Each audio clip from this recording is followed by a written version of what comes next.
네, 일곱 번째 챕터의 두 번째 강의를 시작하겠습니다. 제가 첫 번째 강의를 통해 가지고 일단 객체 지향이 무엇인가, 그 다음에 객체라는 것이 무엇이고 그 안에 어떠한 것들이 담겨야 되는지 이미 여러분들에게 좀 말씀을 드렸죠. 그 내용이 지금 실제로 아직 본문으로 안 들어가긴 했지만 여러분들 잘 이해하고 계셔야 되는 내용입니다. 자, 그것을 저는 여러분들이 이해하셨다는 가정하에서 이제부터 설명을 드리려고 합니다. 자, 객체가 무엇인지 우리가 얘기를 했었죠. 예, 사전적 의미로는 물건, 대상. 근데 우리 주변에 있는 모든 것들이 다 그 객체가 될 수 있다는 겁니다. 예를 들어서 하나 더 예를 들어볼까요? 펜. 펜. 그러면 객체는 무엇으로 표현을 한다고요? 데이터와 데이터. 정확히 얘기하면 상태죠. 그냥 쉽게 얘기하면 변수고요. 그 다음에 기능. 어떤 기능을 감당하고 있느냐.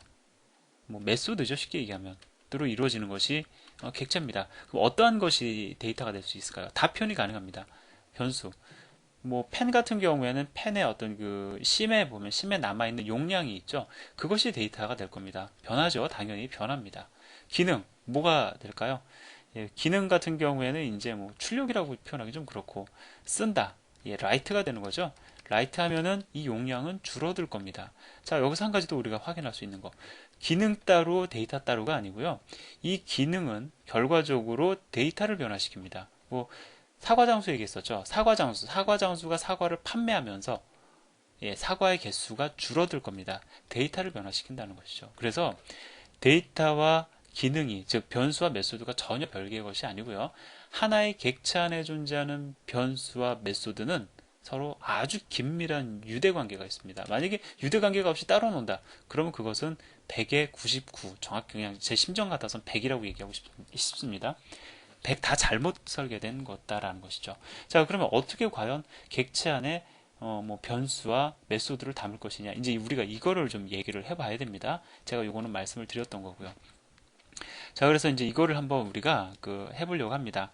나는 과일 장사에게 장수라고 이제 표현을 제가 해놨는데 과일 장수가 아니죠. 장수죠. 나는 과일 장수에게 두 개의 사과를 구매했다. 자, 이것을 우리가 실질적으로 프로그램 코드로 한번 표현을 해보려고 하는 겁니다. 자, 이걸 표현을 할 수 있다라는 것은 우리가 이제 실제로 객체를 갖다가 만들어서 그 객체 간의 어떤 그 관계, 과일을 갖다가 사고 파는 그런 관계를 갖다 표현할 수 있다는 것이기 때문에 매우 의미가 있습니다. 자, 그러면 일단 우리가 객체를 한번 뽑아보죠. 우리가 이와 관련된 프로그램을 만들기 위해서 나는 과일 장수에게 두 개의 사과를 구매했다. 일단 객체를 한번 뽑아보겠습니다. 나가 객체죠. 여기서 얘기하는 나라는 것은 구매자입니다. 자, 그 다음에 과일 장수도 객체죠. 당연히 객체입니다. 자, 그 다음에 두 개의 사과. 엄밀히 따지면 사과도 객체입니다. 그런데 여기서 중요한 게 있어요. 객체라고 하더라도 내가 프로그램을 구현하는 데 있어서 이것은 굳이 객체로 표현 안 해도 되는 것들이 있습니다. 예를 들어볼까요? 구매자는 뭘 가지고 있습니까? 돈을 가지고 있죠. 자, 이 돈도 별도로 우리가 돈을 갖다가 이것도 객체로 바라볼 수 있습니다. 그런데 실제로 돈을 갖다가 객체로 표현을 안 하는 이유가 있어요. 왜? 돈이라는 것은 그 자체적으로만 자기가 스스로 어떠한 액션을 취할 수 있는 기능을 가지고 있는 것은 아니죠. 누군가에 의해서 활용이 되는 겁니다. 이게 활용적 측면의 데이터들은 굳이 객체로 안 뽑아내도 된다는 것이죠. 즉, 사과도 우리가 여기서는 객체로 바라볼 필요가 없습니다. 그래서 실제로 우리가 이 프로그램의 구현에서는 나와 과일 장수만을 객체로 표현해도 되는 것이죠. 이런 부분이 바로 객체 지향을 좀 어렵게 하는 요소가 될 수 있습니다.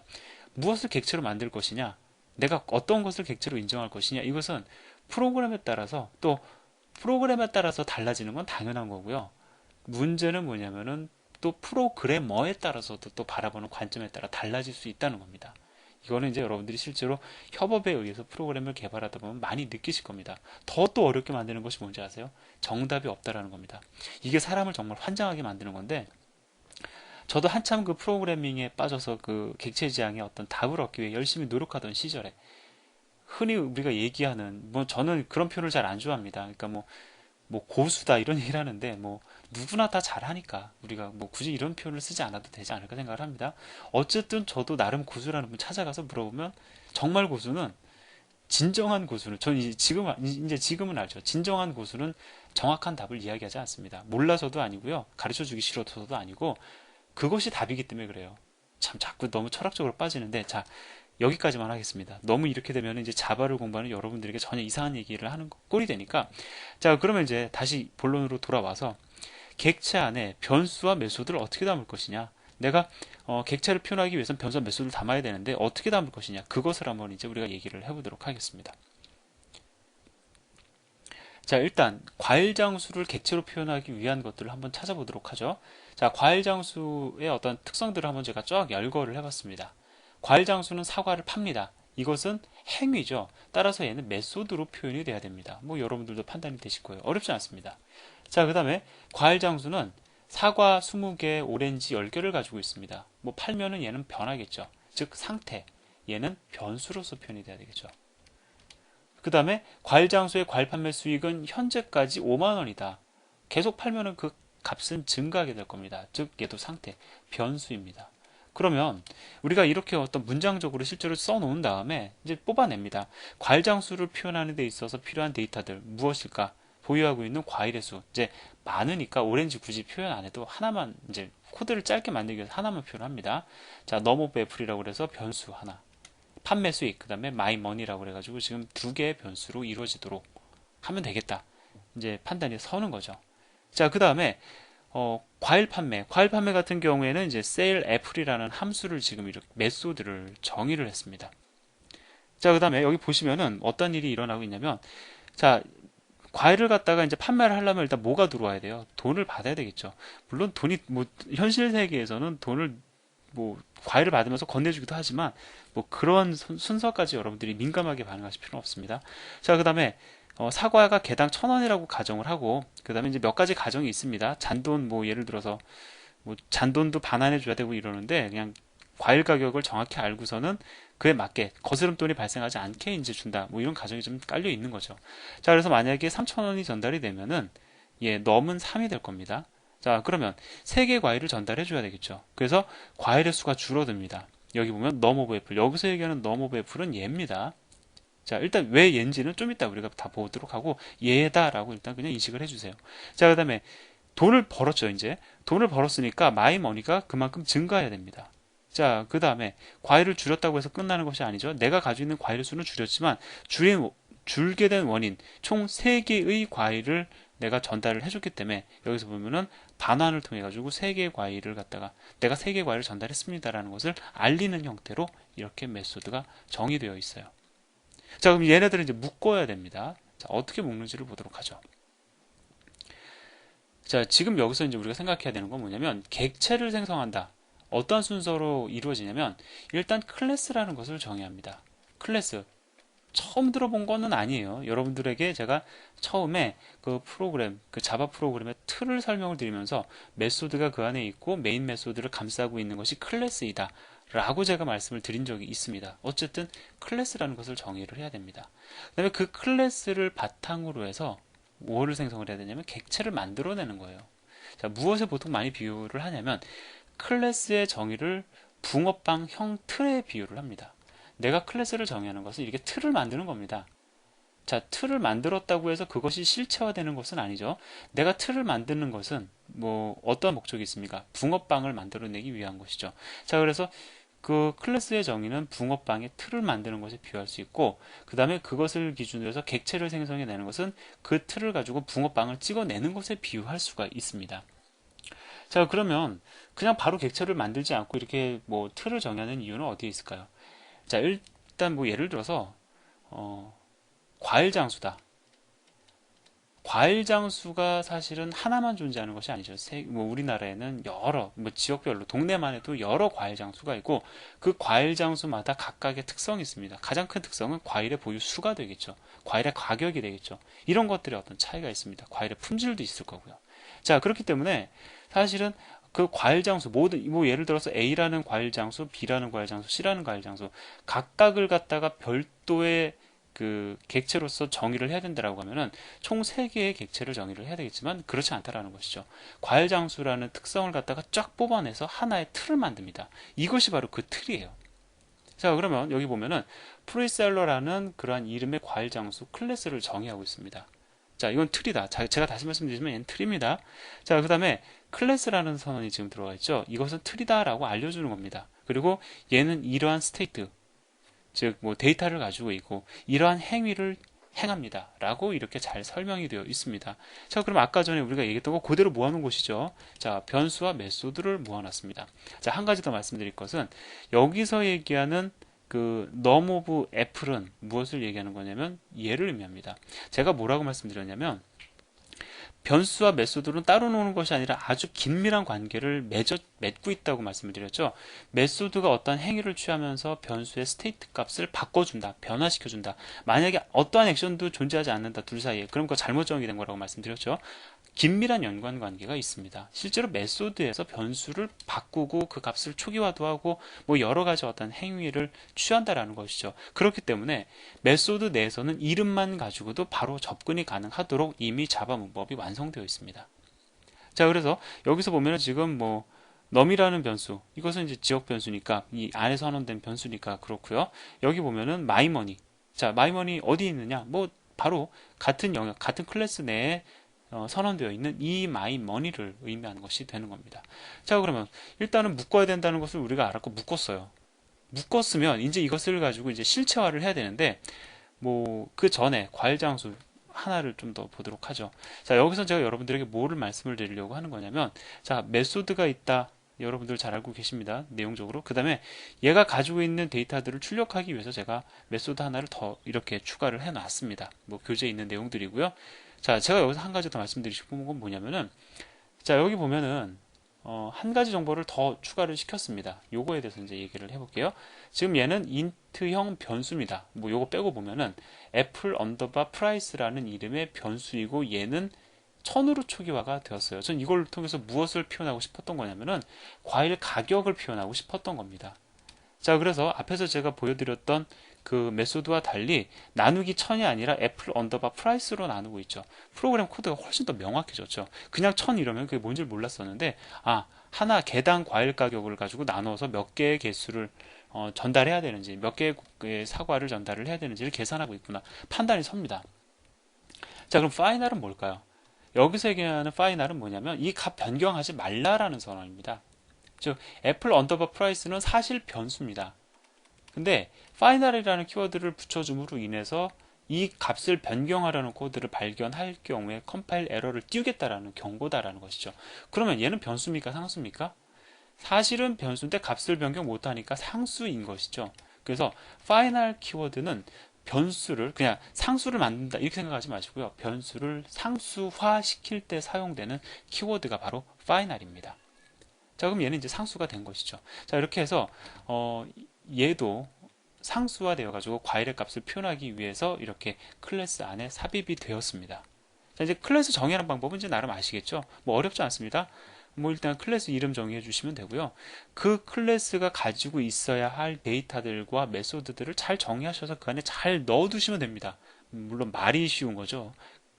그거를 잘하는 게 어려운 겁니다. 예. 자, 그 다음에 뭐 또 구매자, 여기서 나라는 것은 이제 과일 구매자입니다. 뭐 내친김에 구매자도 한번 정의를 해봤는데요. 일단 현재 얘의 그러니까 구매자의 그 소유 현금은 5,000원이고 물론 당연히 과일은 지금 가지고 있지 않습니다. 자, 그 다음에 뭐 buy apple이라는 메소드가 지금 여기 정의가 되어 있고요. 자, 그 다음에 show by 뭐 result라고 해서 현재 그 얘가 가지고 있는 데이터를 출력하기 위한 메소드도 들어가 있습니다. 근데 여기서 사실 좀 어려워요. 뭐가 어렵냐면, 자, 내가 과일을 구매하기 위해서 이 메소드가 어렵다고 제가 미리 말씀을 드립니다. 자, 사실 좀 어려운 메소드예요. 왜 메소드가 어렵냐면, 자, 혼란스러운 부분이 바로 이겁니다. 잠깐 앞에서 올라가 볼게요. 과일 판매자는 과일을 판매한다 라는 메소드가 있어야 되겠죠, 당연히. 자, 근데 과일 구매자는 과일을 구매한다 라는 메소드 당연히 있어야 됩니다. 자, 그러면 자, 얘도 메소드가 있고 얘도 메소드가 있어요. 이거 어떻게 과연 호출을 해야 되느냐?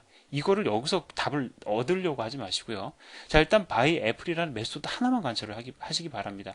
이게 사실은 좀 어려운 건데 제가 좀 어렵지만은 이러한 메소드를 여기서 미리 여러분들에게 보여드리는 이유가 있어요. 제가 뭘 강조하고 싶은 거냐면 하나의 클래스를 정의하는 것만이 중요한 것이 아니고 클래스를 정의하는 과정에 있어서 그들의 관계를 구성하는 것이 정말로 중요하다는 것을 말씀드리고 싶었던 겁니다. 자, 그래서 여기서 보시면은 by apple은 무언가를 인자로 전달을 받습니다. 얘가 뭔지는 잘 몰라요. 아직 제가 설명을 안 드렸습니다. 하여튼 돈, 뭐 머니하고 그 다음에 뭐 셀러라는 것이 뭐 있네요. 그죠? 자, 그러면은 뭐 머니와 셀러를 이용을 해가지고 어떠한 연산을 합니다. 어떤 연산 과정을 거칩니다. 이걸 통해서 실질적인 과일의 구매가 이제 이루어져요.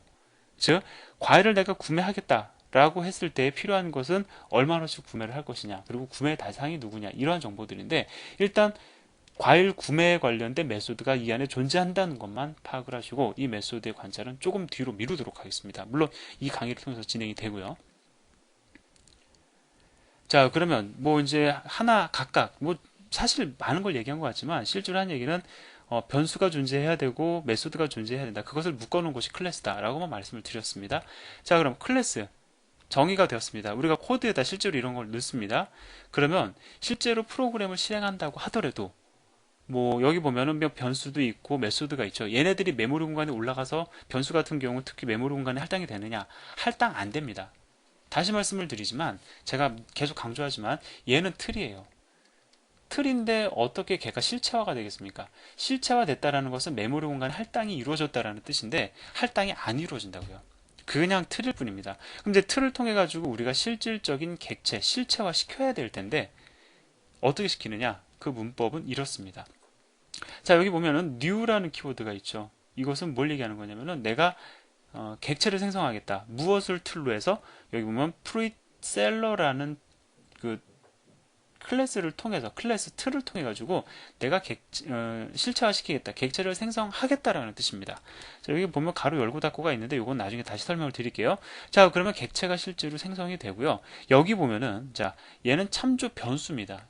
이거 변수라는 건 뭐냐면 참조 변수죠. 그냥 변수라고 하지 않고 제가 참조 변수라고 얘기하고 있습니다. 그것은 뭘 얘기하는 거냐면은 객체를 내가 참조할 때 사용하는 변수다라는 거예요. 즉, 지금 이렇게 객체가 생성이 되고 나면은 우리가 예를 들어볼까요? 우리가 보통 int num은 10이다 라고 하면은 메모리 공간이 할당이 되어서 10이 저장되고 여기에 접근할 때 num이라는 이름을 쓰죠. 마찬가지입니다. 플레이셀러라는 객체가 완전히 만들어져요. 만들어진다라는 것은 메모리 공간에 할당이 된다는 겁니다. 메모리 공간에 할당이 되면 이제 얘네들이 다 메모리 공간에 이제 뭐 4바이트씩 자리를 잡겠죠. 그리고 여기에 접근할 때 나는 셀러라는 이름을 쓰겠다라는 선언이 되는 겁니다. 즉 num이라는 변수의 이름처럼 얘도 변수의 이름이죠. 단 그냥 변수가 아니라 객체를 참조할 때 사용하는 변수이기 때문에 참조 변수라는 이름을 지금 주고 있는 겁니다. 자, 그럼 이제 우리는 객체 생성 방법도 알았어요. 단순히 여기서부터 여기까지 생략할 수도 있습니다. 근데 생략하면 안 되는 이유가 내가 객체를 생성했으면 거기에 접근할 수 있어야 되잖아요. 내가 num이라는 변수의 이름을 가지고 메모리 공간 할당했으면 num이라는 이름을 통해서 접근을 해야 의미가 있는 것이죠. 자, 따라서 이렇게만 써줘도 이 부분을 안 넣어줘도 객체는 생성이 되지만 의미 없는 객체 생성이 됩니다. 반드시 이렇게 참조 변수를 통해서 참조할 수 있도록 문장을 구성해 주셔야 됩니다. 자, 그러면 이제 조금 더 참조 변수에 대해서 좀 말씀을 드리려고 합니다. 실제로 셀러라는 이 참조 변수가 어떻게 객체를 참조하게 되는가? 사실 얘는 어떠한 변수냐면 그 변수 안에 저장되는 이 참조 변수는 실제로 변수인데 무엇을 저장하는 변수냐면 객체의 주소값을 담고 있는 변수입니다. 자, 여기 보면은 프리셀러라는 뉴 프리셀러 이렇게 해서 객체가 만들어지죠. 자, 만들어졌어요. 틀을 이용을 해가지고 특정 메모리 공간에 이 객체가 이제 할당이 됩니다. 예를 들어서 얘가 뭐 0x10번지에 할당되었다고 가정을 해보죠. 그럼 셀러에는 0x10이라는 값이 저장이 되는 겁니다. 그래서 참조를 하게 되는 것이죠. 자, 그럼 실제로 0x10이 저장이 되었는지를 출력해 볼 수 있을까요? 자, 자바는 메모리 참조가 메모리의 직접 접근하는 것을 허용하지 않습니다. 즉 메모리의 값을 노출시켜주지 않아요.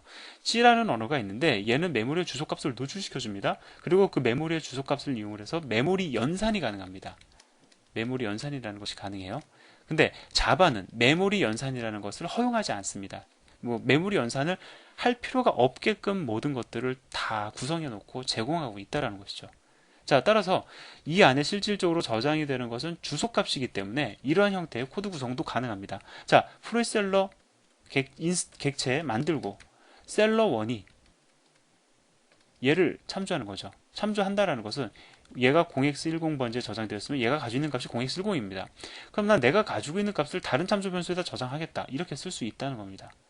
그러면 프리셀러를 참조할 수 있는 변수 셀러2에 얘가 가지고 있는 값이 저장이 되겠죠. 결과적으로 셀러1도 얘를 참조하게 되고요. 셀러2도 얘를 참조하게 됩니다. 즉 하나의 객체는 둘 이상의 참조 변수를 통해 가지고 얼마든지 참조가 가능하다는 겁니다. 자, 그럼 제가 여기까지 설명을 드렸으니까 여러분들은 실제로 클래스라는 것을 정의하고 그 다음에 우리 메인 메소드도 정의할 수 있잖아요. 그 안에서 이렇게 객체 생성을 하는 것까지는 가능한 상태가 되었습니다. 자, 그러면 이제 참조 변수도 내가 얻었어요. 객체 생성해서 참조 변수 얻는 방법까지 알았어요. 여기까지 우리가 안 거죠. 그러면 이제 접근해야지 의미가 있습니다. 접근을 하려고 하는데 중요한 것은 자, 요거 오타입니다. 당연히 new인데 제가 프레젠테이션 자료에서는 바꿔놓겠습니다. 자, new 프리셀러 이렇게 해가지고 객체 생성 문장이죠. 자, 객체 생성을 하는데 했어요. 해가지고 현재 지금 셀러라는 참조 변수가 얘를 참조하고 있습니다. 가리키고 있습니다. 자, 그럼 이 상황에서 이 안에 존재하는 변수나 메소드에 접근이 가능해야 객체로서의 가치를 지니겠죠. 즉 변수 같은 경우에는 그 값을 변경하거나 아니면 그 값을 얻어올 수도 있어야 되고, 일단 메소드 같은 경우는 호출이 가능해야 됩니다. 그러면 어떤 형태를 취할 수 있냐면 바로 그 접근에 사용되는 것이 바로 요 연산자입니다. 자, 요게 연산자예요. 자, 이건 어떤 의미냐? 셀러가 참조하고 있는 인스턴스에 num of f를 의미하는 겁니다. 따라서 이 문장에 의해서 이렇게 여러분들이 문장을 사용하시면 셀러라는 참조 변수 안에 존재하는 num of f에 20을 저장해라 라는 뜻이 됩니다. 자, 얘 같은 경우에는 셀러가 참조하는 인스턴스 안에 존재하는 sale f이라는 메소드를 호출하면서 10을 전달해라 라는 문장이 된다라는 거예요. 뭐 어렵지 않죠. 자, 따라서 우리는 클래스를 정의할 수도 있고 인스턴스를 생성하면서 참조 변수가 걔를 참조할 수도 있게 해줬고 그 참조 변수를 통해 가지고 그 안에 존재하는 변수와 메소드에 접근하는 방법까지도 공부를 했습니다. 자, 그 다음에 이제 참조 변수와 메소드의 관계를 말씀을 드려야 되는데 제가 이번 챕터는 내용이 좀 길다고 말씀을 드렸죠. 또 한 번 끊고 또 이어서 설명을 드리도록 하겠습니다. 지금까지 내용을 조금 복습을 해주시면 좋을 것 같아요. 네, 감사합니다.